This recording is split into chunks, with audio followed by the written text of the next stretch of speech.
ചോദ്യങ്ങൾക്ക് വ്യക്തമായ ഉത്തരം കിട്ടിയാൽ താങ്കളെ കൊണ്ടുവന്നതുപോലെ തിരിച്ചുവിട്ടേക്കാം. അതല്ല മറ്റെന്തെങ്കിലും വളഞ്ഞ വഴി പ്രയോഗിച്ചാൽ യമലോകത്തേക്ക് അയക്കാനും ഞാൻ മടിക്കില്ല.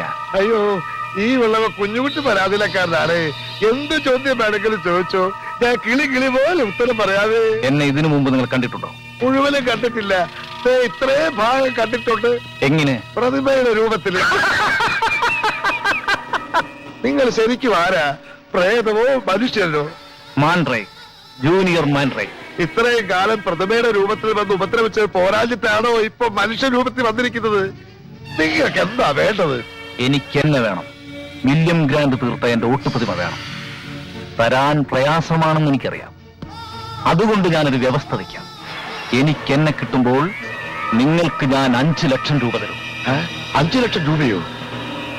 ശരി, തർക്കിക്കുന്നില്ല. 10 തന്നേക്കാം. 10? ഞാൻ 15 ചോദിച്ചാലോ? അടിച്ച് നിന്റെ 32 പല്ലും കാഞ്ഞു കൊന്ന് കാലിൽ താഴ്ത്തും. സ്നേഹിക്കുന്നവർക്കും വിശ്വസിക്കുന്നവർക്കും ഞാൻ ദൈവമാണ്, മറിച്ചായാൽ പിശാചും. ആ പ്രതിമ തിരിച്ചു തന്നാൽ പറഞ്ഞ പണം എനിക്ക് തരുമെന്ന് ഉറപ്പാണോ? മാൻഡ്രേക്ക് ഒരിക്കലും പാഴ്വാക്ക് പറയാറില്ല. എങ്കിൽ 2 ദിവസത്തിനുള്ളിൽ നിങ്ങൾ പറയുന്ന സ്ഥലത്ത് ഞാനത് എത്തിച്ചു തരാം. എന്താ, സമ്മതമാണോ? ഓക്കെ, പക്ഷെ വാക്ക് മാറിയാൽ നിങ്ങൾക്ക് എന്ത് സംഭവിക്കുമെന്നറിയാമോ?